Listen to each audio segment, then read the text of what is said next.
Dans les rues de Pau, François Bayrou est en campagne. Il travaille sa nouvelle image, celle d'un homme apaisé, concentré à 100% sur sa ville et sur une élection qu'il ne veut pas perdre une troisième fois. En 2008, j'étais davantage politique. Je défendais une idée, un point de vue que je crois juste, hein, mais je faisais de la politique au fond. Cette fois-ci, c'est pas la même chose. Je suis engagé pour une ville et pour des milliers de femmes, d'hommes, de jeunes. Je suis engagé pour eux. Pour conquérir une mairie tenue par la gauche depuis 43 ans, Bayrou peut compter sur le soutien de l'UMP local qui a retiré sa liste. Ce n'était pas le cas en 2008. La dernière fois, la ville a été perdue par une division voulue et organisée.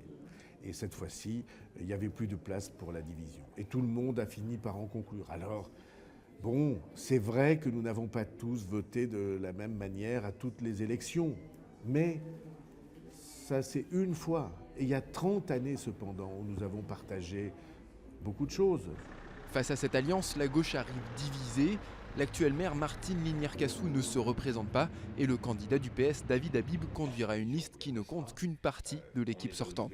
Mais pour lui, l'union de la droite et du centre ne suffira pas à faire basculer Pau. La droite se recompose à Pau dans un format aussi classique que perdant. Ils ont toujours perdu comme ça. Et ils ont toujours, au bout du compte, cherché à s'associer, les conservateurs de l'UMP et les conservateurs du MoDem. Entre les deux camps se dresse Yves Urieta, maire par intérim de 2006 à 2008, après le décès de la figure paloise André Labarrère. Avec près de 16% des intentions de vote selon les sondages, il pourrait jouer les arbitres au deuxième tour. Moi j'ai un programme pour la ville de Pau. Et je ne ferai pas une alliance avec un parti, je ferai, et je suis prêt à le faire, une alliance sur un programme pour développer, redonner du dynamisme à notre ville. Dynamiser Pau, un enjeu capital pour le prochain maire, quel qu'il soit.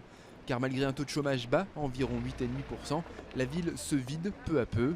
Elle a perdu 5 000 habitants depuis 2009 et n'en compte aujourd'hui plus que 79 000.